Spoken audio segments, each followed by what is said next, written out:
welcome to episode number 20 of That's Awesome.tv. I'm your host Scott Abishan, and I'm here with my buddy Chad here today. This episode, I told you I'm going to stray as I see fit. This is an awesome episode, not technology, it's garage technology. We're gonna do a how to install a Rancho bumper on a 2007 Jeep Wrangler JK. That's correct. JK. Yeah, he's trying to turn me into a Jeep guy here. I gotta learn the lingo. Yeah. But it's really cool. You're gonna watch us through the whole process of the pitfalls we went through. We're recording this intro after the fact. It was kind of a 3-week process, and you'll see why and what happened. But it's gonna be great for you Jeep guys out there to learn how to put a bumper on that's a popular aftermarket part. It is. It is one of the most inexpensive as far as the rear bumpers, but we found it turned out pretty well. With a little bit of effort. A little bit of brute force. Yeah.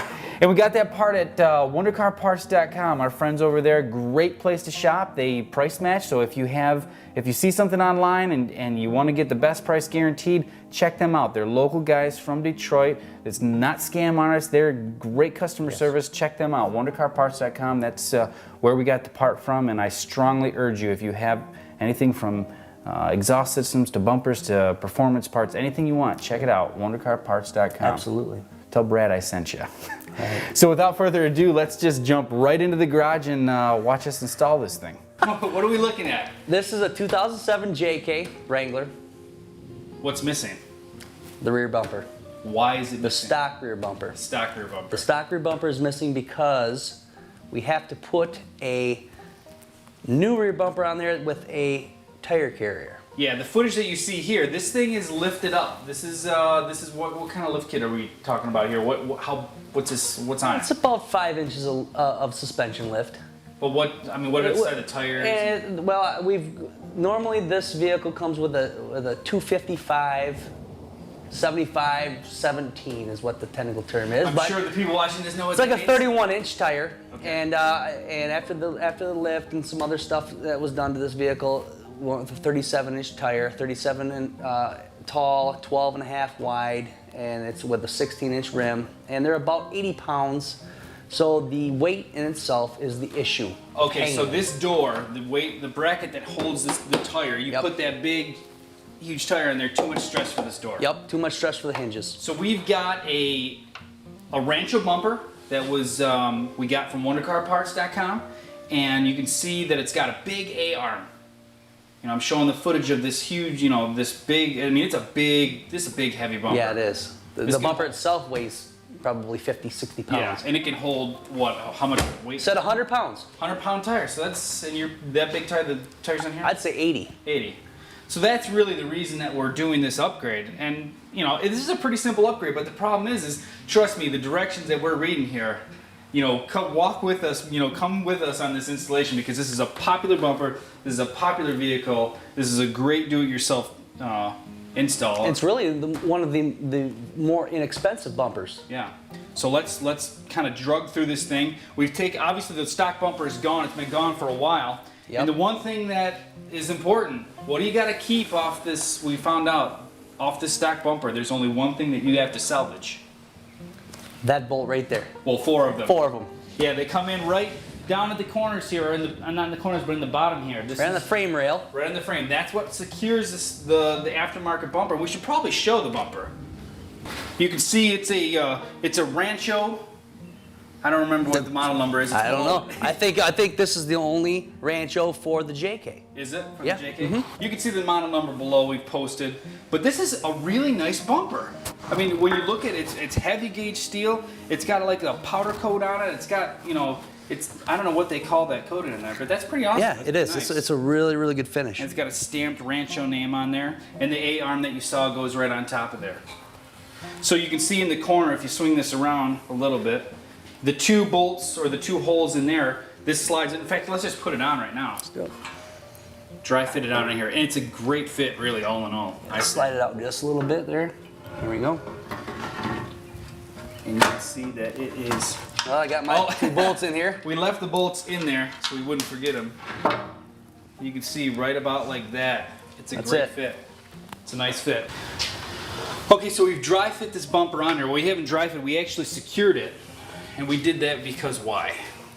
Well, we did that because we need these holes that are in the bumper itself to line up with the frame. So we're basically using this as the template to drill out those holes, because as we were talking about before, we have to drill, there's a hole through the top of the frame, but we also have to drill through, at least on the driver's side, through the bottom of the frame to secure this bumper on. Correct. And on that side we have to, the hole was big enough, but we had to, it was kind of squared off, or it was an Oval. Almost an oval hole, and it needs to be round.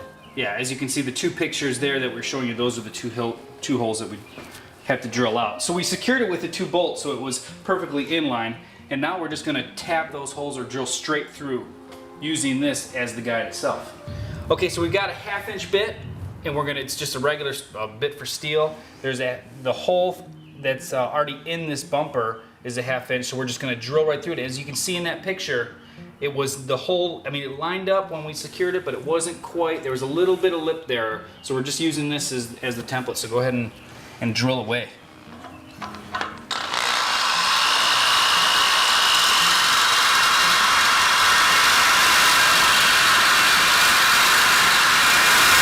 All right, so now that we hit the first layer, the bumper's, you know, so many inches thick, and we evened out that hole that you saw earlier, you know, at the very top. Now we've got to go all the way through the frame with that 1/2 inch bit so the bolt can secure. But the length that we need here, I've got a bit in here, or we've got a bit it's 5.5 inches. It's barely in the chuck. So you're going to need something that I think probably it's rated as 4.5 inch bit, but we've got it extended out. So you're going to need at least 5.5 inches to get through the thickness of this bumper and the frame itself to the bottom. So let's finish drilling that out.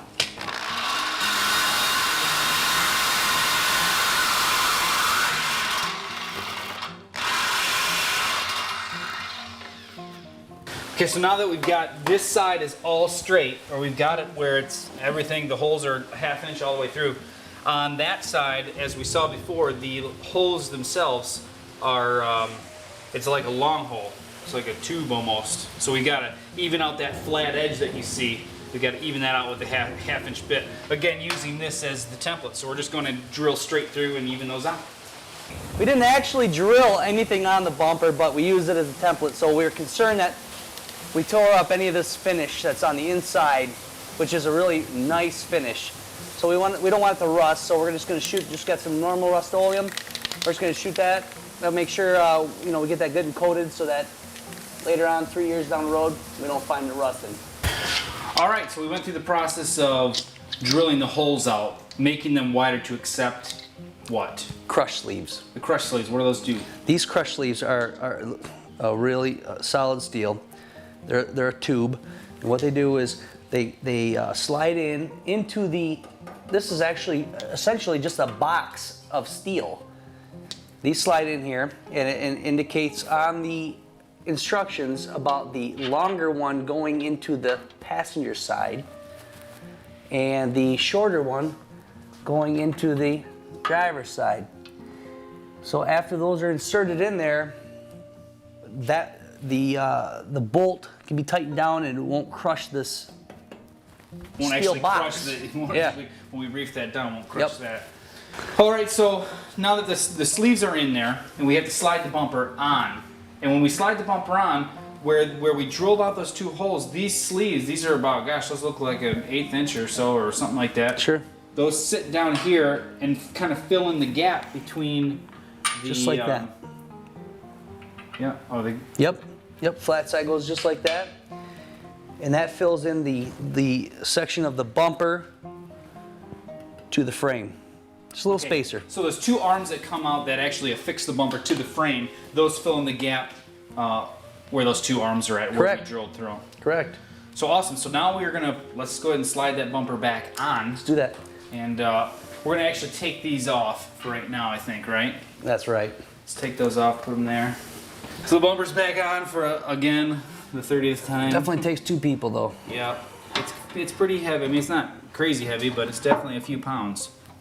Okay, so now that that's in, we note that we couldn't, to get those 2 washers in, what do we realize, or what? You cannot, it's kind of a natural thing, you'd want to keep reinstalling these bolts, make sure everything lines up on the frame rail. But you have to be able to slightly tip this bumper, and if you just slightly tip it, just like that, then that way you can slide these in. These 2 washers in. I'll get a shot of one of these going in here. Those are now in line, and we can go ahead and tip this guy back in line and affix these 4 bolts. Make sure that that's good. He's got a little, like a metal worker there. I got a screwdriver. Kind of make sure everything lines up. And we can go ahead and affix the bolts back in the frame.